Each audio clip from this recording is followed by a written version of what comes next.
স্বাস্থ্য খাতের দুর্নীতি অনুসন্ধানে অধিদপ্তরে দুদকের দল, চাওয়া হয় রিজেন্টের অনিয়মের তথ্য। চেয়েছিলাম আরো 3 দিন আগে, আজকে কাগজগুলো আমাদের এখানে নিয়ে যাওয়ার কথা। তারা বলেন যে কাগজগুলো আগামীকাল তারা পৌঁছাই দিবে। আমি এখানে লিখিত বক্তব্যের বাইরে কোনো কথা বলবো না। করোনা চিকিৎসার নামে সরকারের কাছে 2 কোটি টাকা দাবি করেছিল শাহেদ। রাজধানীর শাহাবুদ্দিন মেডিকেলেও ভুয়া করোনা পরীক্ষা, র্যাবের অভিযানে সহকারী পরিচালক সহ আটক 2। তাদের বক্তব্য অনুযায়ী মনে হচ্ছে যে রিপোর্টগুলি ভুয়া। দেখছিলেন প্রধান শিরোনাম। সন্ধ্যার সময় সঙ্গে আছে আমি ইমদাদুল হক। এবার অন্যান্য শীর্ষ সংবাদ। রংপুর মেডিকেলে মিঠুর ভাতিজি নওশিনের নেতৃত্বে গড়ে ওঠে আরও একটি সিন্ডিকেট। প্রভাব খাটিয়ে 100 কোটি টাকার কাজ পাইয়ে দেয়া হয় স্বামী বেলালকে। দেশের 7 হাসপাতালের 2000-এর বেশি স্বাস্থ্যকর্মীর ওপর ট্রায়াল হবে চীনের ভ্যাকসিন। আইসিডিডিআরবিকে অনুমোদন। করোনায় আরও 37 জনের মৃত্যু। 9 আগস্ট থেকে অনলাইনে একাদশ শ্রেণীর ভর্তি কার্যক্রম শুরু, চলবে 15 সেপ্টেম্বর পর্যন্ত। সর্বোচ্চ 10 কলেজ নির্ধারণের সুযোগ থাকছে এবার। করোনার কারণে ঈদে নেই আগাম টিকিট বিক্রি, ফাঁকা রেল স্টেশন, যাত্রী চাপ সাপেক্ষে নামবে বাড়তি বাস, সদরঘাটেও নেই তোড়জোড়। এবং চোখের জলে ছোট ভাই মুক্তিযোদ্ধা আব্দুল হাইকে বিদায় দিলেন রাষ্ট্রপতি। রাষ্ট্রীয় মর্যাদায় কিশোরগঞ্জের মিঠামইনে পারিবারিক কবরস্থানে দাফন।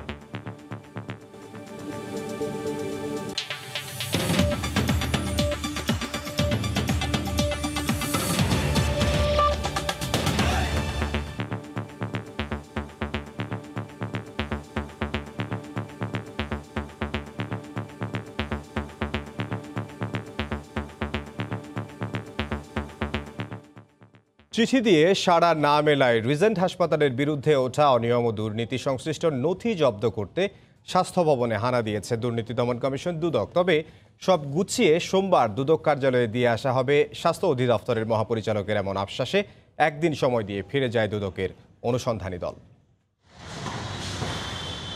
লাইসেন্সবিহীন রিজেন্ট হাসপাতালকে কোভিড চিকিৎসার অনুমতি দেয়া, সে হাসপাতালের ভুয়া করোনা সার্টিফিকেট বাণিজ্য এবং সরকারের সঙ্গে হওয়া চুক্তি ভঙ্গ করে পরীক্ষা ও চিকিৎসার জন্য টাকা আদায় সহ নানা অনিয়ম সংক্রান্ত নথি চেয়ে 3 দিনেও না পাওয়ায় রোববার দুপুরে স্বাস্থ্য ভবনে হানা দেয় দুদকের অনুসন্ধানী দল। নথি জব্দ করতে তারা সোজা চলে যান স্বাস্থ্য অধিদপ্তরের মহাপরিচালক আবুল কালাম আজাদের কক্ষে। পৌনে 1 ঘন্টা পর বেরিয়ে দলের প্রধান জানান স্বাস্থ্য অধিদপ্তরের ডিজি একদিন সময় চেয়েছেন। চেয়েছিলাম আরো 3 দিন আগে, আজকে কাগজগুলো আমাদের এখানে নিয়ে যাওয়ার কথা।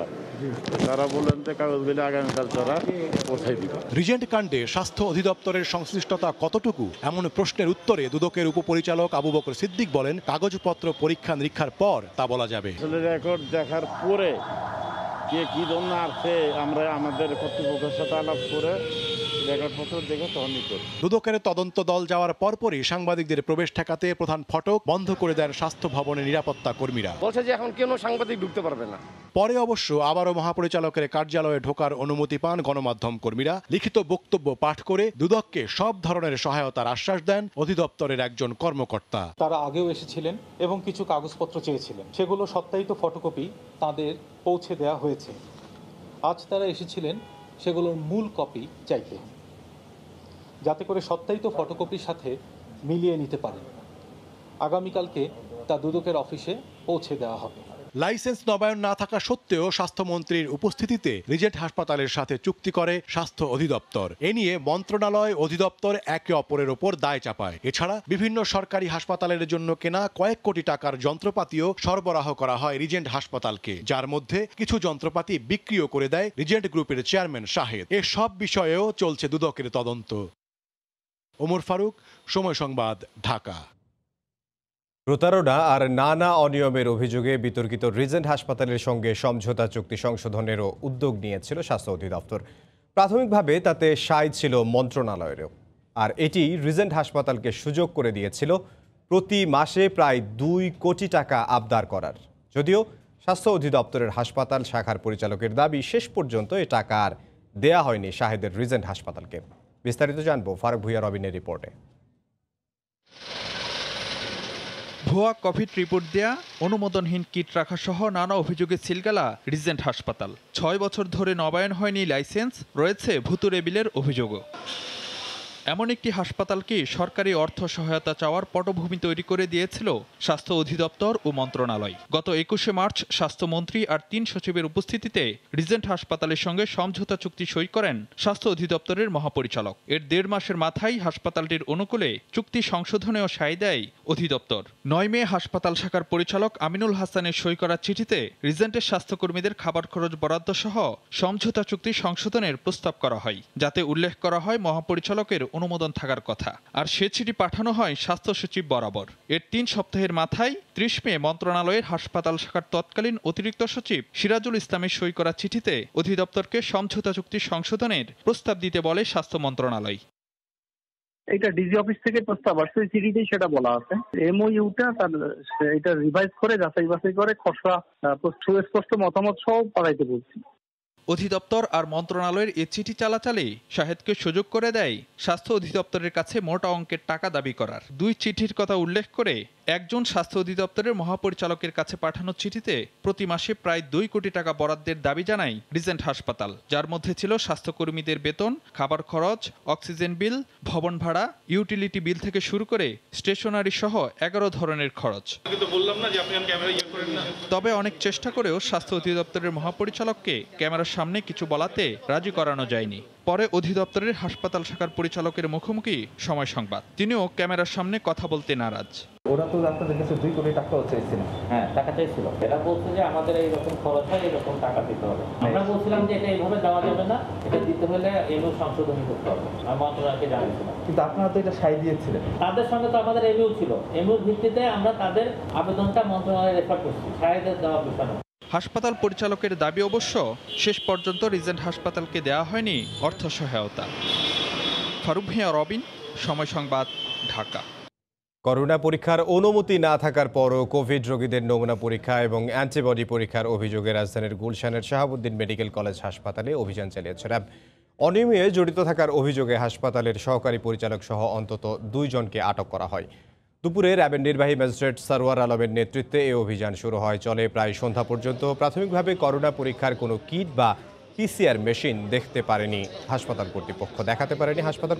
তাহলে কোনো কিট দিয়ে করোনা পরীক্ষা করছে হাসপাতাল কর্তৃপক্ষ, তা অনুসন্ধান চলছে। করোনার প্রথম দিকে নমুনা পরীক্ষার অনুমতি দেয়া হলেও পিসিআর মেশিন না থাকায় তা বাতিল করে স্বাস্থ্য অধিদপ্তর। এছাড়া ব্যবহৃত গ্লাভস পুনরায় ব্যবহার করা এবং অন্য হাসপাতাল থেকে পরীক্ষা করে নিজেদের প্রতিষ্ঠানের নামে চালিয়ে দেওয়ার অভিযোগ রয়েছে হাসপাতালটির বিরুদ্ধে। হাসপাতালটির লাইসেন্সের মেয়াদও শেষ হয় 2019 সালে।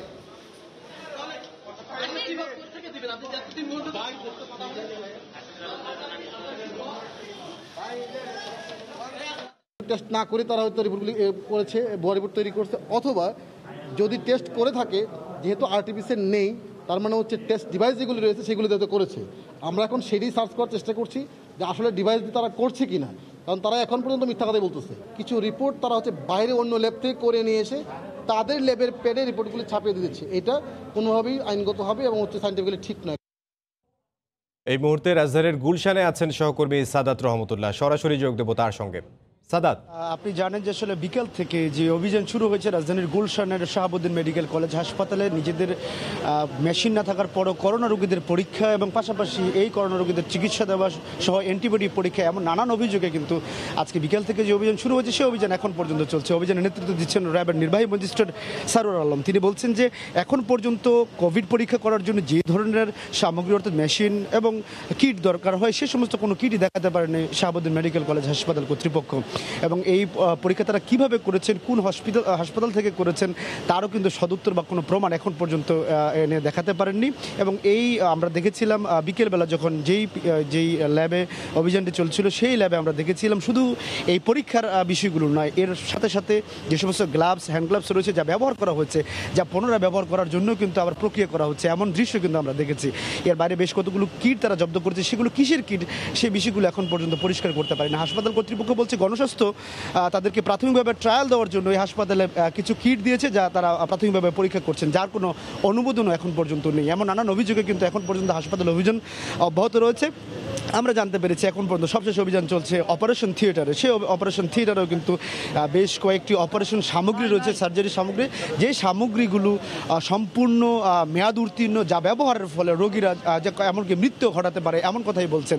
এই অভিযানে যোগ দিয়েছেন র্যাবের পাশাপাশি স্বাস্থ্য অধিদপ্তরের যে কর্মকর্তা, তারাও কিন্তু যোগ দিয়েছেন অভিযানে। তারা বিভিন্নভাবে খুঁজে খুঁজে দেখছেন আসলে হাসপাতালের বিরুদ্ধে যে অভিযোগগুলো প্রাথমিকভাবে বলা হচ্ছে, সেই অভিযোগগুলো কতটুকু সত্য এবং যেই সামগ্রীগুলো রোগীদের ক্ষেত্রে ব্যবহার করা হচ্ছে সেই বিষয়গুলো তারা কিন্তু খতিয়ে দেখছে। পাশাপাশি রোগীদের কাছ থেকে কী পরিমাণ অর্থ তারা নিয়েছে করোনা পরীক্ষার নামে এবং তাদের এই টাকার কী পরিমাণ, সেই বিষয়গুলো খতিয়ে দেখা হচ্ছে। হাসপাতালের ওষুধ সামগ্রী সহ সব কিছু কিন্তু খতিয়ে দেখছে। এই ছিল এখন পর্যন্ত রাজধানীর শাহাবুদ্দিন মেডিকেল হাসপাতালের অভিযানের সবশেষ খবর। ইমদাদ, গুলশান থেকে সাদাত রহমতুল্লাহ। স্বাস্থ্য খাতের আলোচিত ঠিকাদার মিঠু সিন্ডিকেটের ভেতরে নিজস্ব আরেকটি পারিবারিক সিন্ডিকেট গড়ে তোলেন মিঠুর ভাতিজি, রংপুর মেডিকেল কলেজ হাসপাতালের পরিচালকের সাবেক পিএ উম্মে সুলতানা নওশিন। আর এই সিন্ডিকেটের মূল দায়িত্ব পালন করছেন নওশিনের স্বামী বেলাল হোসেন। সবশেষ কোভিড মোকাবিলায় সরকারি বরাদ্দের 100 কোটি টাকা কেনাকাটার কাজটি স্ত্রীর মাধ্যমে পান বেলাল। কোনো রকম নিয়ম নীতি না মেনেই কাজটি তাকে দেয়া হয়। রতন সরকারের রিপোর্ট, ছবি তুলেছেন শাকিল মাহমুদ। কোভিড মোকাবেলায় সরকার প্রাথমিকভাবে রংপুর মেডিকেলে 100 কোটি টাকার বরাদ্দ প্রদান করে। হাসপাতালের ঠিকাদার সহ অনেকের অভিযোগ, এই বরাদ্দ থেকে মাস্ক, পিপিই কিট সহ অন্যান্য উপকরণ সরবরাহের মোটা অঙ্কের টাকার কাজটি কোনো নিয়ম নীতির তোয়াক্কা না করে নওশিনের মাধ্যমে স্বামী বেলাল হোসেনকে দেয়া হয়। এই বেলালের নামের প্রতিষ্ঠানটি দিয়ে প্রায় 100 কোটি টাকার কোনো ধরনের ঠিকাদারের কম্পিটিশন ছাড়া তারা সরবরাহ করে বিল তুলে নিয়ে গেছে। তার আত্মীয় স্বজনের বিভিন্ন প্রতিষ্ঠান বিভিন্ন লাইসেন্স করে দিয়ে সে কিন্তু প্রকারান্তরের পিছন থেকে এই কাজগুলো করছে। খোঁজ নিয়ে জানা গেছে রংপুরস্থ আল আরাফা ব্যাংকের পায়রা চত্বর শাখায় সিনিয়র অফিসার পদে থাকা অবস্থায় চাকরি ছেড়ে দিয়ে 2 বছর আগে রংপুর মেডিকেলে সরবরাহ কাজ শুরু করেন বেলাল হোসেন। মেডিকেলের পরিচালকের দাবি, বেলাল হোসেনকে তিনি চেনেন না। বেলাল হোসেনের সাথে নওশিনের সম্পর্ক সেটা কিন্তু আমি সত্যি করতে জানি না আর কি। এ অবস্থায় পুরো ঘটনা তদন্ত করে দ্রুত ব্যবস্থা গ্রহণের দাবি উঠেছে বিভিন্ন মহল থেকে। এত বড় একটা দুর্নীতি হওয়ার পরেও কেন প্রশাসন এখন পর্যন্ত এটার একটা ব্যবস্থা নিচ্ছে না? সময় সংবাদের 4 জুলাই প্রতিবেদন প্রচারের পর স্বাস্থ্য অধিদপ্তরের নির্দেশে নওশিনকে লালমনিরহাটে বদলি করা হয় 5 জুলাই। কিন্তু পরিচালকের দফতর ও হিসাব বিভাগের গুরুত্বপূর্ণ ফাইলপত্র সহ অফিসের চাবি না বুঝিয়ে দিয়ে চলে যাওয়ায় কার্যক্রম ব্যাহত হচ্ছে বলে জানিয়েছেন পরিচালক। রতন সরকার, সময় সংবাদ, রংপুর। করোনা ভাইরাসে আক্রান্ত হয়ে দেশে আরও 37 জনের মৃত্যু হয়েছে। এ নিয়ে মোট মৃতের সংখ্যা বেড়ে দাঁড়িয়েছে 2618 জনে। একদিনে 10,000-এর বেশি নমুনা পরীক্ষায় শনাক্ত হয়েছেন প্রায় 2500। করোনার সবশেষ পরিস্থিতি নিয়ে স্বাস্থ্য অধিদপ্তরের বুলেটিন বিশ্লেষণ করেছেন সহকর্মী রাশেদ বাপ্পি। স্বাগত জানাচ্ছি সরকারের করোনা সংক্রান্ত প্রতিদিনকার স্বাস্থ্য বুলেটিন নিয়ে সময় সংবাদের নিয়মিত আয়োজন 24 ঘন্টায় করোনায়। বরাবরের মতো আজও জানিয়ে দেব বাংলাদেশ ও বিশ্ব কোভিড পরিস্থিতির সবশেষ খবর। শুরুতেই দেখে নেব গত 24 ঘন্টার সার্বিক চিত্র। গত 24 ঘন্টায় নমুনা সংগ্রহ করা হয়েছে 10,625টি। এর মধ্যে নতুন করে করোনা শনাক্ত হয়েছেন 2,459 জন এবং গত 24 ঘন্টায় মারা গিয়েছেন 37 জন, সুস্থ হয়েছেন 1,546 জন। এবার দেখে নিতে চাই শেষ 7 দিনের সংক্রমণের সার্বিক চিত্র। শেষ 7 দিনের যে সংক্রমণের হার সেটি কিন্তু আমরা দেখতে পাচ্ছি 21 থেকে 25-এর মধ্যেই ওঠানামা করছে। আজকের এই দিনে এসে দেখছি আমরা সংক্রমণের হার কিন্তু অনেকটাই কমেছে, কারণ আমরা দেখছি আজকে শনাক্তের সংখ্যাও কিন্তু কম, 2,459 জন এবং আজকের শনাক্তের হার 23.14%। আমরা দেখছি যে গত 8 মার্চ প্রথম করোনা রোগী শনাক্ত হয়, এর পরের 2 জুনে এসে যে 52,000 ছাড়িয়ে যায় রোগী, সেটি কিন্তু পৌঁছাতে প্রায় 3 মাসের মতো সময় লেগেছিল। 16 দিনেই কিন্তু পরবর্তী 50,000 অতিক্রম করে এবং এ পর্যায়ে 1 লাখ অতিক্রম করতে কিন্তু সময় লেগেছিল মাত্র 1 মাস সময়। আমরা একটু দেখে নেব গত 24 ঘন্টায় যারা মারা গিয়েছেন 37 জন, তাদের বয়স ভিত্তিক বিভাজন। গত 24 ঘন্টায় যারা মারা গিয়েছেন এর মধ্যে পুরুষ 29 এবং নারী 8 জন। 41 থেকে 60 বছর বয়সী 9 জন, 61 থেকে 70 বছর বয়সী মারা গিয়েছেন 20 জন। শেষ করব, তবে তার আগে বলে নিতে চাই যে সামনেই পবিত্র ঈদুল আজহা। এই সময়টাতে সংক্রমণের ঝুঁকি কিন্তু সব থেকে বেশি। এই সময় সবাইকে একটু বাড়তি সচেতন থাকতে হবে, সতর্ক থাকতে হবে। এই ছিল আজকের বিশ্লেষণে। করোনার কারণে রোজার ঈদের মতো এবারও নেই রেল, বাস ও নৌপথে ঘটা করে ঈদ যাত্রা। তাই ট্রেন ও বাসে আগাম টিকিট বিক্রির তোড়জোড়ও নেই। এখন যেমন চলছে ঠিক একইভাবে ট্রেন চলবে সীমিত পরিসরে। ঈদের আগে যাত্রী চাপ বাড়লে নামবে আরও বাস। আতিকুর রহমান তমালের রিপোর্ট। খাবার ছড়িয়ে রাখা কোনো মেঠো পথ নয়, এটা কমলাপুরের প্ল্যাটফর্ম। শুনশান নীরবতার এই পথ এখন চড়ুই পাখির দখলে। শোরগোলহীন টিকিট কাউন্টারের ছবি দেখে কে বলবে আর কদিন পরেই ঈদ। করোনার পূর্বে দেশে 102টি আন্তনগর, মেইল, কমিউটার, লোকাল 260টি মিলে ট্রেন চলত 362টি। করোনা সংক্রমণ ঠেকাতে বর্তমানে সব মিলে ট্রেন চলছে মাত্র 17 জোড়া। ঈদে যেভাবে চলছে আমাদের রেল সেভাবেই চলবে। নতুন করে কোনো রেলের সংখ্যা বাড়ানোর কোনো পরিকল্পনা ঈদে নেই। ডিসকারেজ করতেছি ঈদকে সামনে রেখে মানুষের মুভমেন্ট যেন কম হয়। একই অবস্থা সড়ক পথেও। সব পরিবহনে বাস চলছে অর্ধেকেরও কম। ঈদের আগে যাত্রী চাপ বাড়লে বাস নামাবে মালিক সমিতি। তবে ঈদ যতই ঘনিয়ে আসবে, ঢাকায় আসা মানুষ আরও কমবে। সেক্ষেত্রে খরচ মেটাতে ঢাকা ছাড়ার ভাড়া আরও বাড়বে কিনা, বাড়লে কত, সে বিষয়ে বৈঠক হয়নি এখনো। যাত্রী যদি বাড়ে তাহলে সেক্ষেত্রে সব বাস চলাচল করবে। বাসে অগ্রিম টিকিটের জন্য আমরা এখনো সিদ্ধান্ত নিই নাই, 2-3 দিনের মধ্যে সিদ্ধান্ত নিব। এদিকে নগরবাসীও বলছেন ঈদ করবেন ঢাকাতেই। চাকরিজীবীদের চাকরি হারাচ্ছে, স্যালারি অর্ধেক, সব মিলিয়ে মানুষ এবার ঈদে ওভাবে যাবে না। ওদিকে বরাবরের মতো লঞ্চে ডেকের টিকিট লঞ্চ ছাড়ার পরে এবং কেবিনের টিকিট বিক্রি হবে আনুষ্ঠানিক ঘোষণা ছাড়াই। সন্দেহ নেই কোটি মানুষের চাপ, দীর্ঘ লাইনে দাঁড়িয়ে টিকিট সংগ্রহ, কখনো সেটিও না পাওয়া কিংবা হাজারো দুর্ভোগে পিষ্ট হয়ে ঈদে ঘরে ফিরতে হয় ঠিকই, কিন্তু সেই ফেরাও তো অনেক না পাওয়ার পাওয়া। কেমন সচল অবস্থা কেটে যাবে মনে প্রাণে, সেটাই এখন একমাত্র চাওয়া। আতিকুর রহমান তমাল, সময় সংবাদ, ঢাকা। করোনা মহামারীতে ছোট ভাইকে হারিয়ে চোখের জলে শেষ বিদায় দিলেন রাষ্ট্রপতি মোহাম্মদ আব্দুল হামিদ। বিকেলে কিশোরগঞ্জের মিঠাবইনে জানাজায় অংশ নেন রাষ্ট্রপতি। ধর্মীয় রীতি মেনে স্বজন আর সহযোদ্ধাদের বিদায় জানান হাওড়াঞ্চলের এই সাদা মনের মানুষকে। সালাউদ্দিন লিয়ার ক্যামেরায় মিঠাবইন থেকে বিস্তারিত জানাচ্ছেন দেবাশিস রায়। অনেকটা হঠাৎ অনাকাঙ্ক্ষিতভাবেই যেন পাহাড় সম দুঃখের ভারে পড়ল রাষ্ট্রপতি মোহাম্মদ আব্দুল হামিদের পরিবার। করোনা নামের ভয়াল ভাইরাসের থাবায় গেল 16 জুলাই রাতে পৃথিবী ছাড়েন রাষ্ট্রপতির সহকারী একান্ত সচিবের পদে থাকা স্নেহের ছোট ভাই আব্দুল হাই। রোববার বিকেল 4:30টার কিছু আগে ভাইয়ের জানাজায় অংশ নিতে মিঠামইনে পৌঁছান রাষ্ট্রপতি। এরপর স্বাস্থ্যবিধি মেনে পরিবারের সীমিত সংখ্যক সদস্য নিয়ে প্রাণপ্রিয় ভাইয়ের অন্তিম যাত্রার পথে জানাজায় অংশ নেন রাষ্ট্রপ্রধান। শোকস্তব্ধ স্বজনরা কিছুতেই মানতে পারছেন না আব্দুল হাইয়ের এই অকাল প্রয়াণ। সত্যিকার অর্থে উনি একজন সাদা মনের মানুষ ছিল, হাসি খুশি একটা মানুষ হঠাৎ করে চলে গেলেন। এটা আসলে আমাদের পরিবারের জন্য একটা খুবই দুঃখজনক। উনি খুব সজ্জন একজন ভালো মানুষ ছিলেন, সবাই তো যাবেন, তো উনিও চলে গেছেন খুব অল্প সময়ে। মিঠামইনে তার জানাজা শেষে রাত্রি যাপন করবেন রাষ্ট্রপতি আব্দুল হামিদ। আগামীকাল তার ঢাকায় ফেরার কথা রয়েছে। এর আগে দুপুরে ঢাকা থেকে মরদেহ পৌঁছায় মিঠামইনে। কামালপুরের আব্দুল হক কলেজ মাঠে সশস্ত্র সালামে রাষ্ট্রীয় মর্যাদায় প্রয়াত আব্দুল হাইয়ের প্রথম জানাজা অনুষ্ঠিত হয়। করোনার মধ্যেও দূর দূরান্ত থেকে হাওরবাসী অংশ নেন জানাজায়। পৈতৃক কবরস্থানে বাবা মার পাশেই শায়িত হলেন ভাটি অঞ্চলের এই প্রিয় মুখ আব্দুল হাই। দেবাশিস রায়, সময় সংবাদ, মিঠামইন, কিশোরগঞ্জ। অবশেষে সব শঙ্কা কাটিয়ে 9 আগস্ট থেকে শুরু হচ্ছে একাদশ শ্রেণীর ভর্তি কার্যক্রম। অনলাইনে এই কার্যক্রম চলবে 15 সেপ্টেম্বর পর্যন্ত। এবার 5 কলেজের পরিবর্তে শিক্ষার্থীরা 10টি কলেজ নির্ধারণ করতে পারবেন। 1 মাস 19 দিন পর অবশেষে কলেজে ভর্তির সুখবর পেল 2019-20 শিক্ষাবর্ষের এসএসসি পরীক্ষায় উত্তীর্ণ শিক্ষার্থীরা। 9 আগস্ট অনলাইনে ভর্তির মাধ্যমে শুরু হবে কার্যক্রম, চলবে 15 সেপ্টেম্বর পর্যন্ত। একজন সর্বোচ্চ 10টি পছন্দের কলেজে আবেদন করতে পারবেন। ঢাকা শিক্ষা বোর্ড চেয়ারম্যান জানান, যারা প্রথম দফায় ভর্তির সুযোগ পাবেন না তাদের জন্য থাকবে দ্বিতীয় ও তৃতীয়বার আবেদনের সুযোগ।